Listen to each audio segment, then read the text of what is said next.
नमस्कार, स्वागत आहे तुमचं आपल्या मराठी चॅनलवर.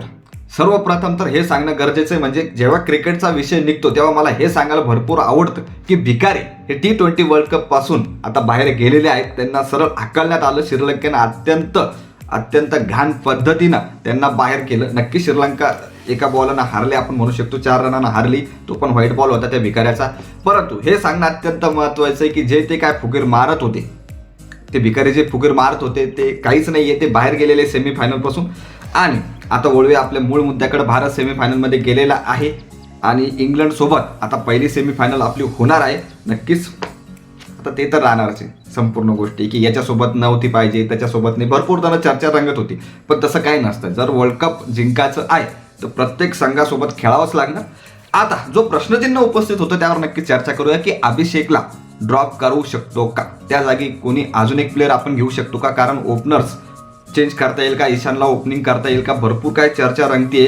कुलदीपला परत आणता येईल का, परत आणायचं आहे का, भरपूर चर्चा रंगते. नक्की त्यावर चर्चा करणार आहोत. त्यामुळे अजूनही चॅनल सबस्क्राईब केले नसेल तर एकदा नक्की करा. चला पुढे बोलूया.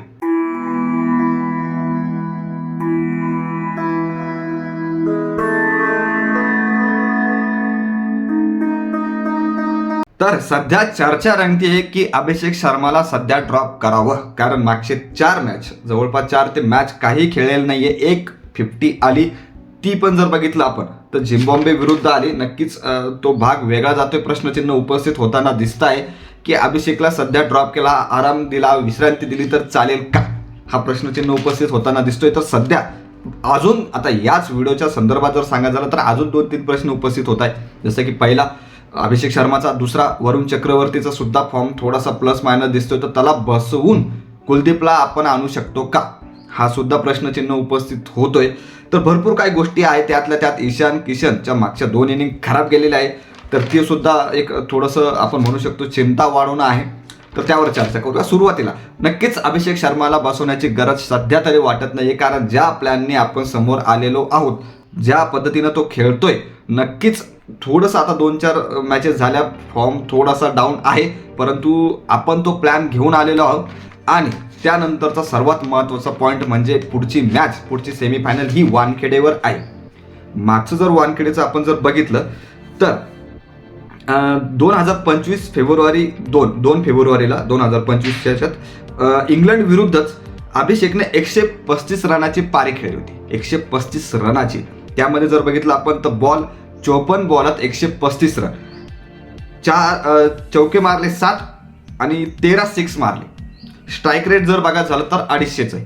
तर नक्कीच, आणि तुम्ही 2-4 मॅच म्हणून जो प्लॅन घेऊन आलेलो आणि 2-4 मॅचेस तो फ्लॉप गेला, ज्या पद्धतीनं तो खेळतोय, तर नक्कीच जाऊ पण शकतो. तर त्यामुळे जी गोष्ट आहे 0 आउट होणं, 13 रनवर आउट होणं, हा भाग सध्या यावर विचार करणं गरजेचं नाही आहे. अभिषेक शर्मा नक्कीच आपल्याला सेमीफायनल आणि तसंच सेमीफायनल जिंकून आपल्याला फायनलमध्ये सुद्धा दिसणार आहे, हे 100% आहे.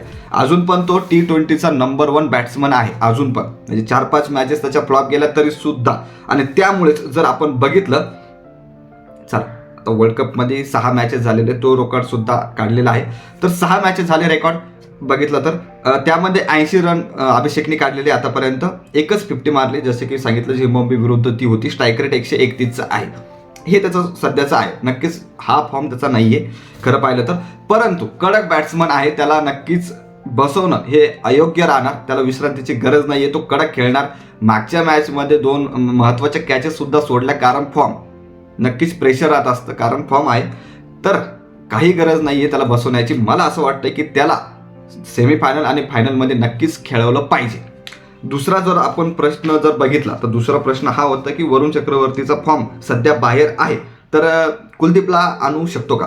तर एक्स्ट्रा स्पिनरची वानखेडेवर मॅच आहे, ड्यू नक्कीच पडतो, जी माहिती मिळाली आहे नक्कीच पडतो. परंतु जर आपण बघितलं तर कुलदीपला म्हणजे एक्स्ट्रा स्पिनरची गरज तिथं पडणार नाही, आणि कुलदीपला घेऊन वरुणला खाली बसवणं म्हणजे आपण ज्या प्लॅननं रेग्युलरली चालतोय त्या प्लॅनला थोडंसं प्लस मायनस करणं गरजेचं नाही आहे नक्कीच. आणि त्याचमुळे जर चला रेकॉर्ड पहिलं वरुणचं बघून घेऊया.